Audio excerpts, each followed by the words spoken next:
Price of oil has fallen almost in half since June. And at this point, Deb, is it time to panic in the oil industry? It sure feels like that, Steve, when you look at how far and fast the oil price has fallen. But I think it's really worth looking at it in terms of the context of what's happened in the past. And if you look at since 1982, when oil prices have tanked, we've seen that the oil price has stayed at a low point for about 6 months, and then it starts to come back.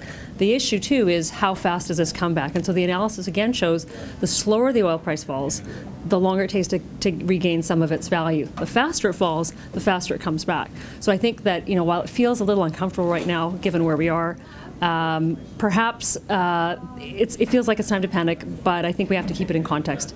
This won't last forever. It never does. No, we live in the moment very much in the oil industry.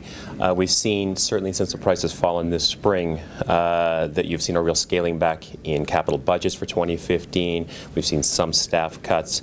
We've seen dividends cut. So everything that shows up in a bad economy and bad oil prices is evident now. So we'll see how this plays out. I think we've seen the Canadian industry move really pretty quickly to adjust to low prices. And really, in a lot of respects, this has played out even more on the markets than it has in the field at this point.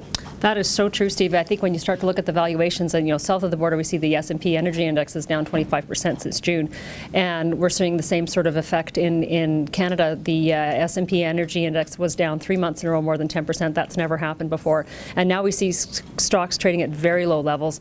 But again, to put it in context, when you look at where stocks were trading in 2012, we're actually not as far down as we were in 2012. So again, there are different factors affecting the economy and affecting the oil price, and so far, when you look at it on a relative basis, we haven't fallen as far in the market as we did a couple of years ago. So we're just going to have to wait and see how this plays out. But right now, it doesn't feel so good. For the Calgary Herald, thanks for watching.